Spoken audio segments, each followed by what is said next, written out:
Assalamualaikum warahmatullahi wabarakatuh. Dengan saya Nama Sejahtera.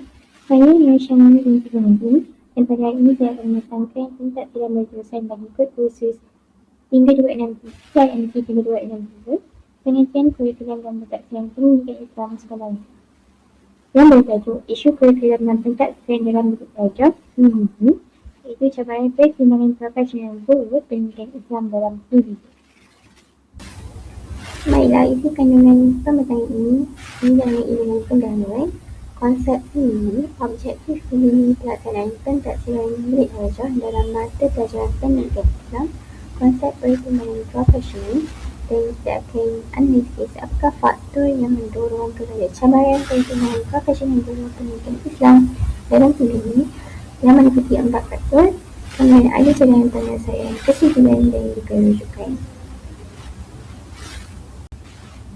Baiklah, sebagai pendahuluan, PBB merupakan komponen yang penting dalam pelaksanaan kurikulum kebangsaan yang menekankan penilaian secara berkesan, autentik dan holistik terhadap perkembangan murid.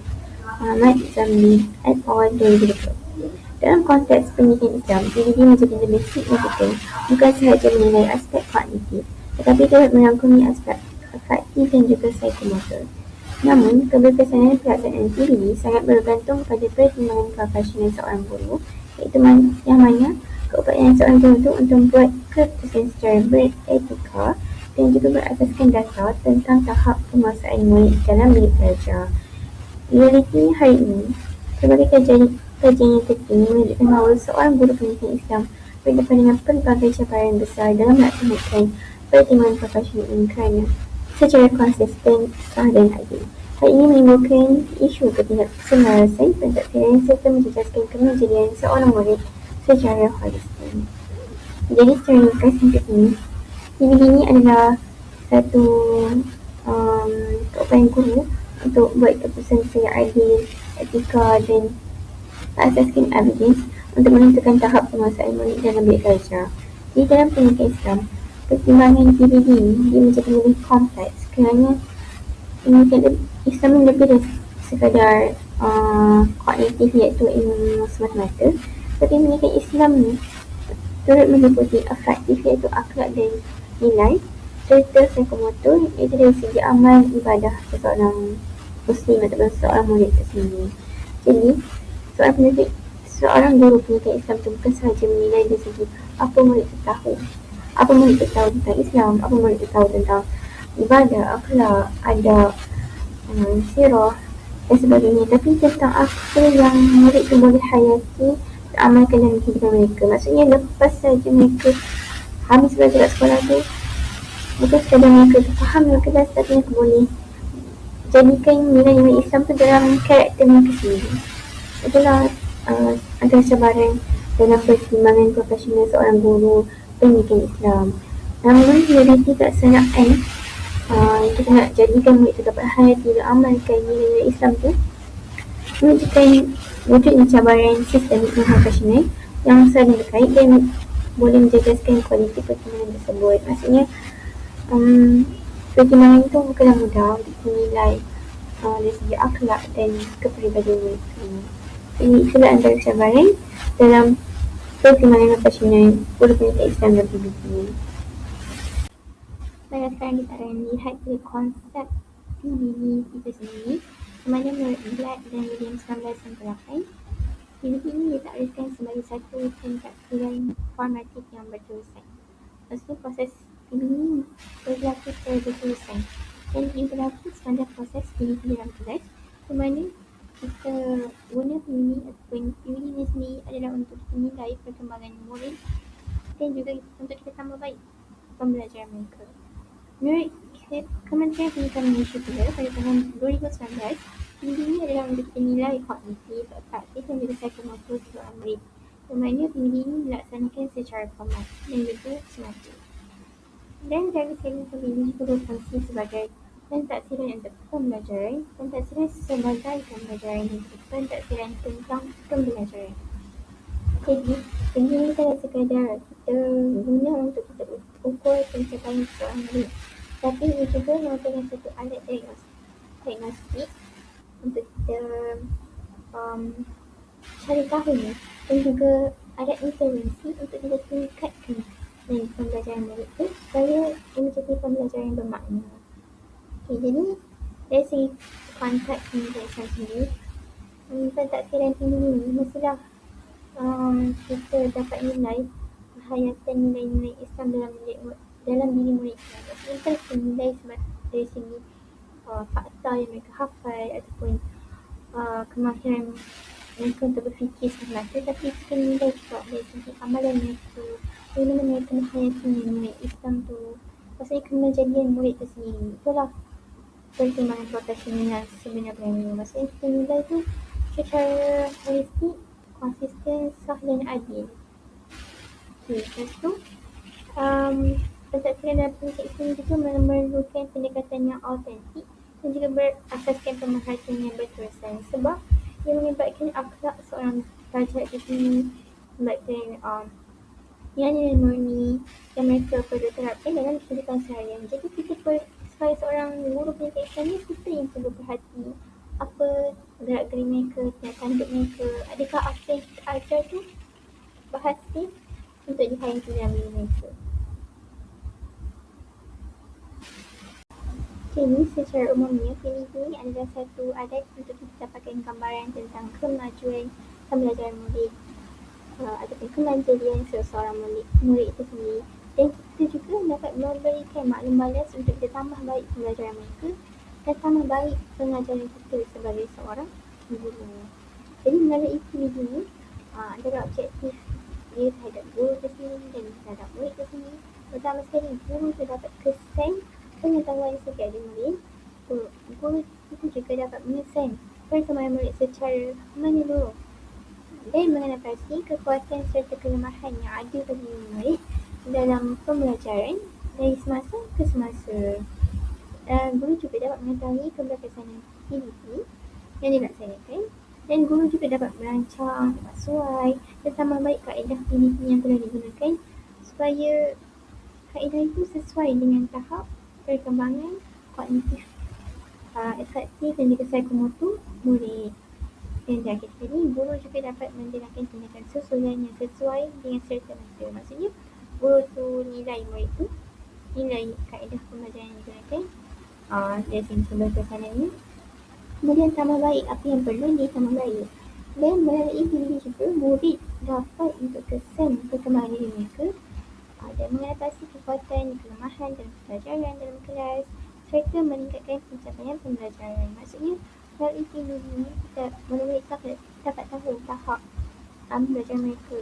Maksudnya mereka ni pada tahap yang mana. Maksudnya kalau masih pada tahap yang rendah, maka mereka kena usaha lagi untuk tambah pengetahuan. Dan mungkin dari segi kaedah pengajaran guru juga perlu ditingkatkan untuk meningkatkan kefahaman murid tentang sesuatu isi pembelajaran itu. Sekarang kita akan masuk dari segi pelaksanaan pentadbiran bilik belajar dalam mata pelajaran pendidikan Islam. Ini saya ringkasnya apakah itu pentadbiran PDP dalam subjek pendidikan Islam. Dalam konteks pendidikan Islam, pentadbiran menjadi lebih kompleks kerana matlamat ini bukan sekadar memastikan murid untuk mengetahui ilmu agama, tapi juga menghayati serta mengamalkan ilmu tersebut dalam kehidupan mereka. Oleh itu, seorang guru perlu melaksanakan pentadbiran yang mampu untuk menilai hubungan antara ilmu, iman dan amal. Jadi, suka untuk saya baca salah satu daripada sabda Rasulullah SAW yang bunyi, ada kullukum ra'in wa kullukum mas'ulun an ra'iyati. Maksudnya, setiap kamu adalah pemimpin dan setiap daripada kamu akan dipertanggungjawabkan atau dipersoalkan tentang apa yang kamu pimpin. Jadi dalam Islam, guru ni pemegang amanah dalam konteks ini. Maksudnya kita ni bertanggungjawab dari segi menyampaikan ilmu kepada mereka, memastikan mereka ni faham hayati nilai Islam tu. Dan dalam konteks ini kita kena bersikap serius, amanah, adil dan ihsan. Iaitu kita perlu menilai sebagai jujur, tidak bersetengah, dan kita kena melakukan yang terbaik untuk kita mentaksir dan menilai anak-anak murid kita. Baiklah, sekarang kita akan masuk kepada penjelasan konsep, iaitu konsep pertimbangan profesional. Selain buku panduan ini, dalam bahagian pembangunan kurikulum 2019, pertimbangan profesional ialah kebiasaan seorang guru tentang tahap penguasaan murid berdasarkan pengetahuan, pengalaman industri pembelajaran serta standard kurikulum yang beretika. Elemen antara 4 elemen utama dalam pertimbangan profesional termasuklah pengetahuan, tanggungjawab profesional, pengalaman dan juga input murid. Dia khasnya, pertimbangan profesional ini adalah keputusan seorang guru untuk menentukan tahap penguasaan murid berdasarkan 4 elemen iaitu pengetahuan seorang guru itu sendiri, apa yang dia terfaham tentang apa yang perlu diajar dan apa yang perlu dinilai dalam proses pembelajaran itu. Yang kedua, itu tanggungjawab profesional. Dari segi guru itu menilai dengan jujur, adil dan amanah. Yang ketiga, dari segi pengalaman, iaitu guru itu menggunakan pengalamannya untuk menekankan akan kemampuan seorang murid. Yang terakhir sekali iaitu input murid, iaitu guru melihat hasil kerja seorang murid dari segi latihan yang mereka laksanakan, dari segi jawapan dan dari segi aktiviti serta projek yang dilaksanakan dalam proses PDP. Jadi guru tu bukan sekadar menilai murid secara mengikut insting mereka ataupun secara agak-agak, tapi mereka menilai berdasarkan maklumat yang jelas dan pertimbangan yang bijaksana. Sebagai keputusan adilnya seterusnya, tidak termasuk kepada faktor yang mendorong kepada cabaran pertimbangan profesional guru pendidikan Islam dalam ini. Jadi antara banyaknya faktor yang mendorong kepada cabaran pertimbangan profesional seorang guru pendidikan Islam dalam ini, saya hanya akan bahaskan tentang 4 faktor iaitu peran masa dan beban tugas, kesukaran menilai aspek fakti dan beramali, kekurangan pilihan profesional yang dinilai, serta kekurangan amalan moderasi. Baiklah, kita akan masuk pada cabaran yang utama ataupun cabaran pertama dalam perkara ini berkenaan dengan pertimbangan profesional guru pendidikan Islam dalam PDP. Pertama sekali, dari segi kekurangan masa dan juga beban tugas seorang guru. Satu kajian empirikal daripada Hayanan Suhanan 2020, Tahun dan Mahamud 2020, Masrain dan Jamaluddin 2025 menunjukkan guru perlu mengimbangi pelbagai peranan seperti pengajaran, pentadbiran, co-curriculum dan pentadbiran sekaligus memerhatikan masa untuk melaksanakan ini secara mendalam. Baiklah, kat sini dia jelas bahawa peranan seorang guru bukan sekadar mendidik dan memberi tunjuk ajar kepada murid, tapi guru juga perlu uruskan dari segi pentadbiran, rekod, analisis, membuat laporan, dari segi co-curriculum dan sebagainya. Jadi, pertimbangan profesional dalam PBN ini memerlukan pemerhatian berterusan, penggunaan evidence dan memerlukan seorang guru tu untuk menilai dan menganalisis perkembangan murid itu secara longitudinal ataupun dari segi perkembangan mereka dari semasa ke semasa. Dan bila adanya beban tugas yang lain yang meminta guru ni untuk buat tugas yang lain, tugas hakiki mereka iaitu untuk mendidik, maka guru ni secara realiti hari ini guru tak akan sempat untuk memerhati semua murid secara sistematik.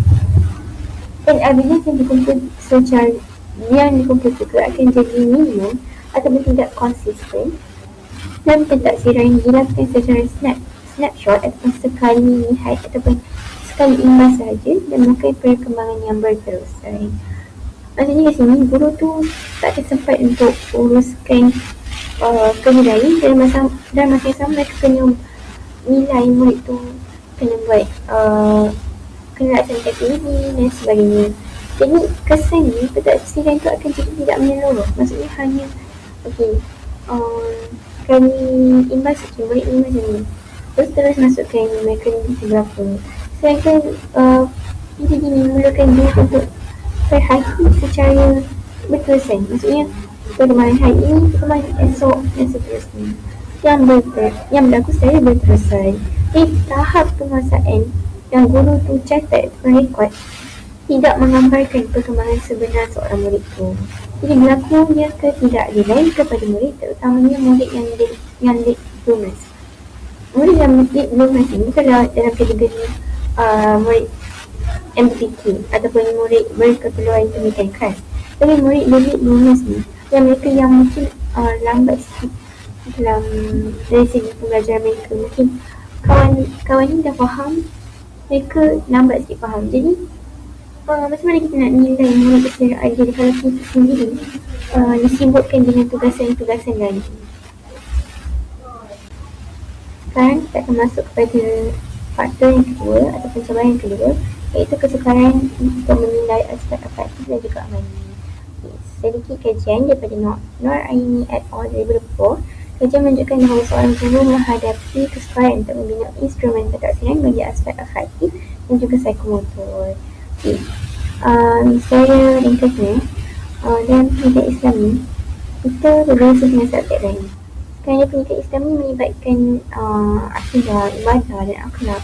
Jadi antara cabaran yang terbesar dia adalah macam mana kita nak nilai keikhlasan dalam solat, macam mana kita nak ukur akhlak seorang murid tu. Jadi cabaran utama dia ialah satu indikator yang standard yang jelas untuk kita menilai murid. Maksudnya tak ada satu indikator yang tetap untuk kita tentukan, kalau murid ni berkelakuan seperti ni, dapat tahap berapa, macam tu. Tapi dan antara cabaran juga, kita takut murid ni berubah mengikut situasi. Maksudnya bukan setiap hari mereka amalkan perbuatan itu. Dan kita juga sukar untuk menilai amalan itu di luar bilik darjah. Maksudnya kat sekolah memang kita boleh nampak secara zahir, tapi macam mana dekat rumah, adakah mereka konsisten ataupun beristiqamah dengan amalan tersebut? Maka guru pendidikan Islam itu sendiri bergantung kepada pemerhatian subjektif dan tafsiran peribadi. Maksudnya bergantung pada guru itu masing-masing. Jadi indikator yang standard untuk mereka jadikan sebagai panduan untuk memberi penilaian tahap penguasaan murid. Jadi ini menunjukkan dilema dari segi pentafsiran yang perlu kepada holistik, tapi instrumen tidak cukup objektif untuk seorang guru itu laksanakan pertimbangan profesional dalam PBB. Ini antara kesannya, pentafsiran akan jadi berat sebelah pada aspek kognitif semata-mata. Maksudnya, nilai murid tu, kalau dia dapat markah penuh dengan exam, sampai situ je. Maksudnya, tak nilai dari segi akhlak dan nilai efektif dan semata yang lain. Jadi, aspek sosial dan akhlak ni akan jadi terabal dan matlamat sebenar dengan pendidikan Islam tu, iaitu untuk kita bentuk Islam yang insan yang seimbang, sejahtera, yang sempurna, yang kamil tu tidak akan tercapai.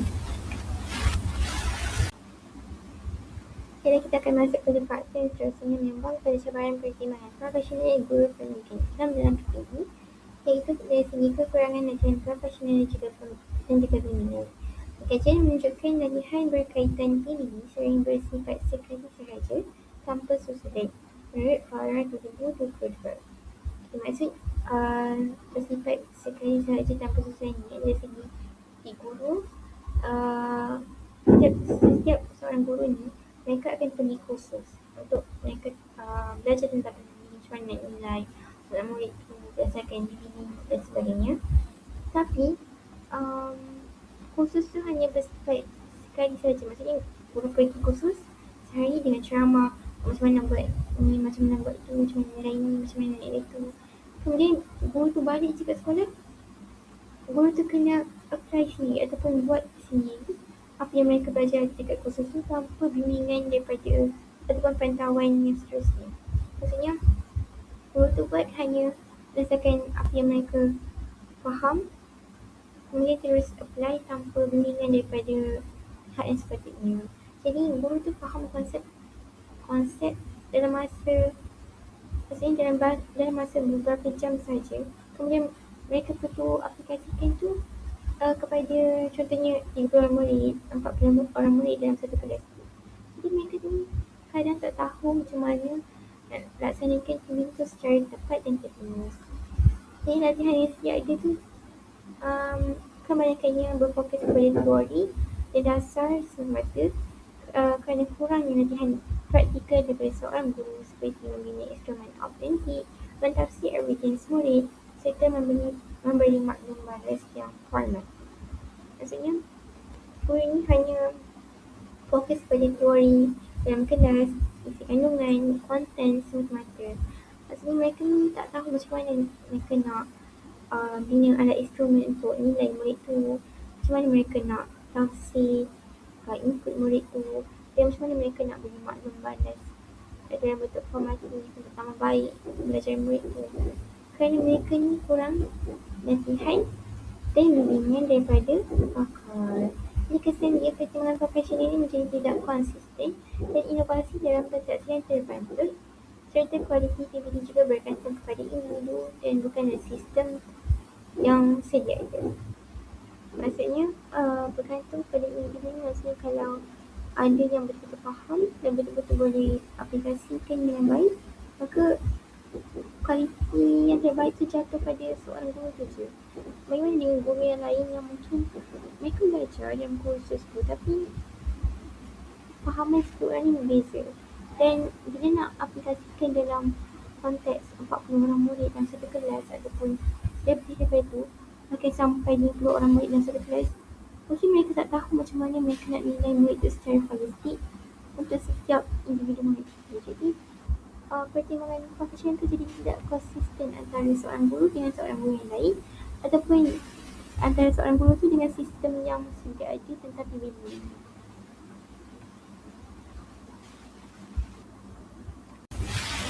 Baiklah, cabaran yang terakhir dalam pembentangan ini iaitu kekurangan amalan moderasi antara guru pendidik Islam.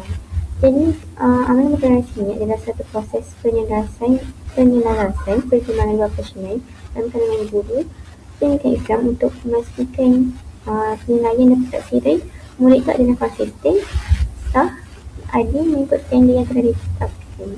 Jadi bukanlah maksudnya dalam konteks pendidikan Islam saja, tapi dalam konteks guru secara umumnya pentingnya amalan moderasi ini, kerana amalan moderasi sepatutnya kita gunakan untuk menyelaraskan tafsiran standard prestasi, tafsir standard prestasi yang ditetapkan dalam DSKP. Maksudnya dalam DSKP tetapkan macam ni. Jadi macam mana kita antara guru pendidikan Islam ni daripada India dan sebagainya tetapkan satu standard untuk murid tu boleh capai. Betul. Lepas tu yang kedua, moderasi sepatutnya kita bincang evidence murid dan semestinya kita dapat kurangkan bias antara individu. Jadi tanpa moderasi ni, setiap guru tu akan gunakan standard yang sendiri. Maksudnya akan jadi bias lah. Yang ni nilai murid ni macam ni, guru ni pula nilai murid ni macam ni. Tiba-tiba yang tu dapat dipinang, tiba-tiba yang guru ni pula murid tu dapat dipinang. Dan mungkin akan menjadi perbezaan ketara dalam penilaian. Kesan dia akan menunjukkan kelemahan dalam budaya kolaborasi profesional dalam sekolah dan ketidakadilan dalam pentadbiran, tahap penguasaan yang tidak standard, kredibiliti PBB yang akan dipersoalkan apa yang dibuat takdir. Jadi bila kurang amal moderasi ni, akan kuranglah perbincangan profesional antara guru tu. Dan moderasi itu juga dibuat secara minimum dan atas dasar formaliti semata-mata. Maksudnya dibuat tu sekadar nak cukupkan dah ada moderasi lepas gitu. Tapi dia tak betul-betul merancangkan apa yang murid tu perlu capai, apa standard yang murid tu perlu capai, apa, maksudnya mereka tak mengurangkan lagi standard prestasi yang ada dalam DSKP tanpa tidak tetapkan satu standard yang boleh jadi panduan semua guru. Jadi itu adalah yang akan mengurangkan pertimbangan profesional dalam pemberian KPI dalam PBB itu sendiri.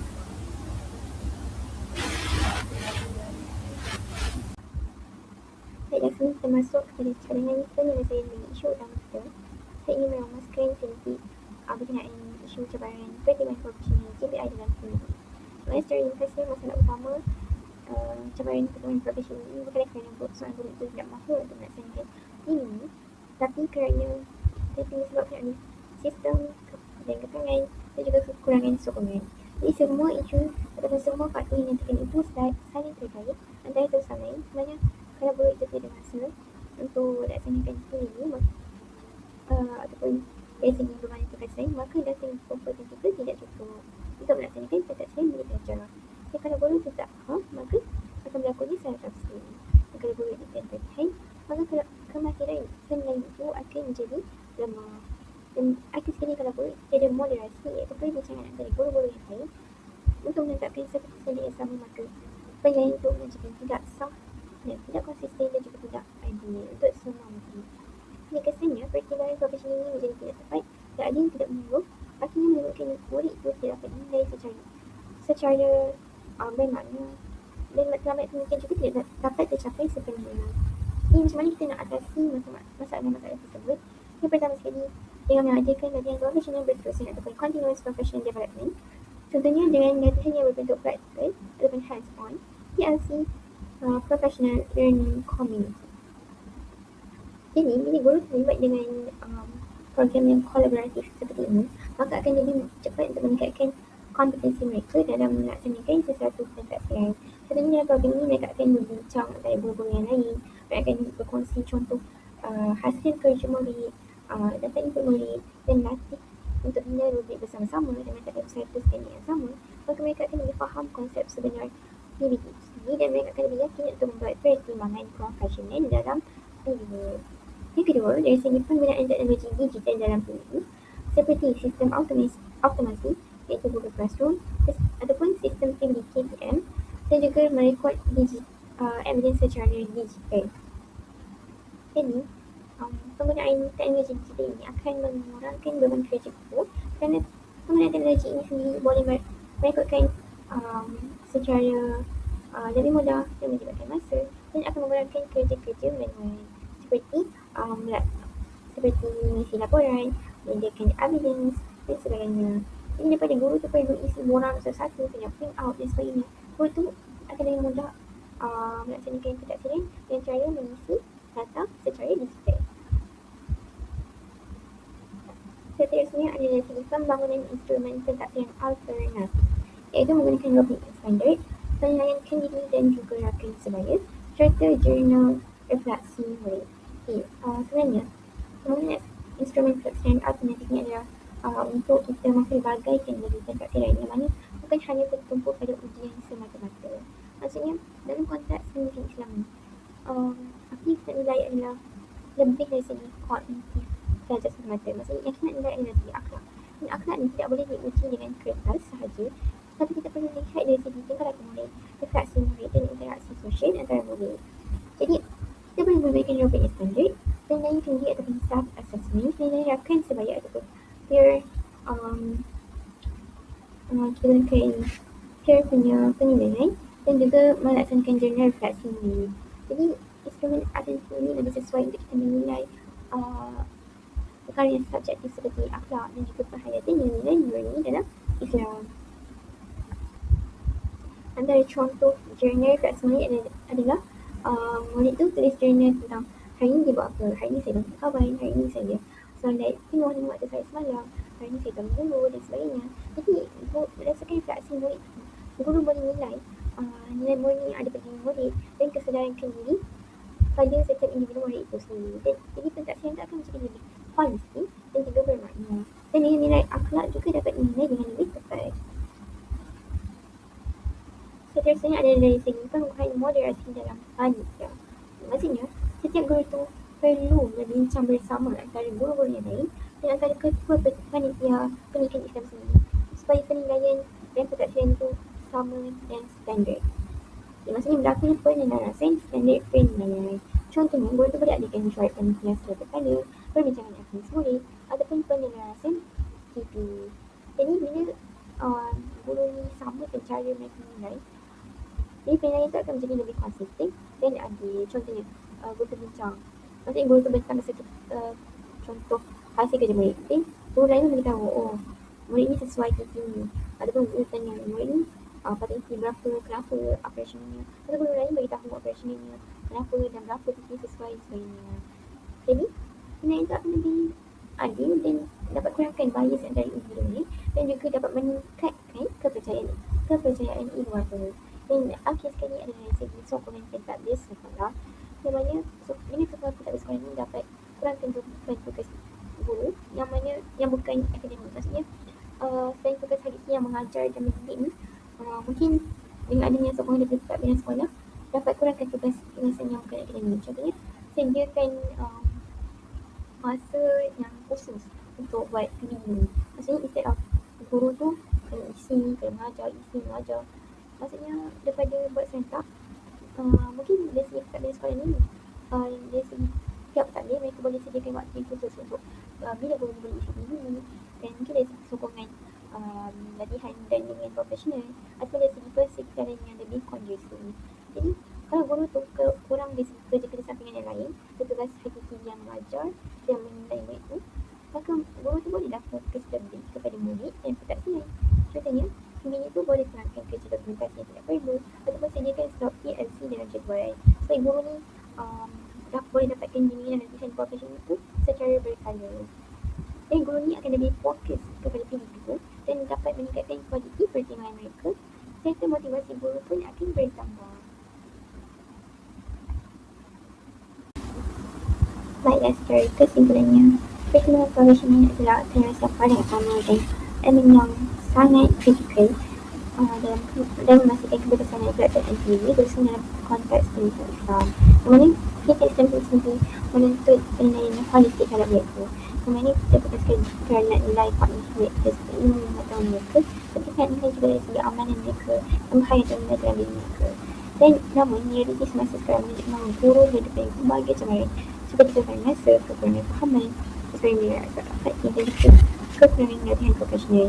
Jadi faktor teknikal sahaja menjejaskan ketepatan dan keadaan malah murni menghalang pencapaian maktamat kurikulum yang sebenar. Namanya maktamat dia adalah untuk melahirkan murid yang semua dari segi intelek dan juga sosial.